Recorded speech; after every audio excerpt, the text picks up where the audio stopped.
जुर्म ये था कि वो मुखबरियां कर करके ना उलमा को कत्ल करवाता। उलमा का कत्ल करने वालों और उलमा की मुखबरी करने वालों, खूब सुन लो और गौर से सुन लो। हमारे एक दोस्त ने एक वाकया सुनाया था कब्र के अजाब का। मुझे यकीन नहीं था, मैंने कहा ऐसा ना हो इनके दिमाग में तखय्युल हो, तो मैंने उसकी तस्दीक करवाई उस इलाके में, उस गांव में, और लोगों को कॉल करके पूछी ऐसा हुआ, उन्होंने कहा ऐसा हुआ है। फिर मुझे यकीन आया। वो कब्र बार बार ना उसको निकाल के बाहर फेंक देती थी, बंदे को डालते थे कब्र में। उसने बहुत से उलमा शहीद करवाए थे नालायक ने। उसका जुर्म ये था कि वो मुखबरियां कर करके ना उलमा को कत्ल करवाता। यह कोई आम झूठा वाकया नहीं है। मौलाना ने वहाँ के गांव वालों और इलाके वालों को फ़ोन करके वाक़ये की बाकायदा तस्दीक की है। उलमा से दुश्मनी करने वालों को अल्लाह रब्बुल इज़्ज़त कैसा सख्त गिरफ्त करता है। गौर से सुन, क्या जुर्म करता था।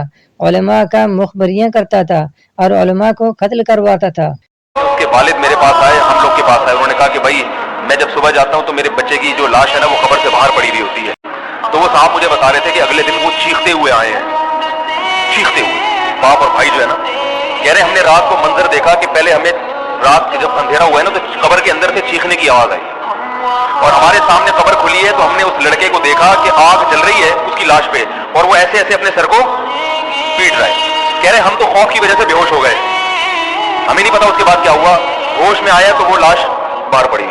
उलमा को कत्ल करना दुनिया में तो आसान है, लेकिन जब कल कब्र में आग जलना शुरू हो जाएगी तो पता चल जाएगा कि वारिसीन अंबिया को कत्ल करना कितना संगीन जुर्म था।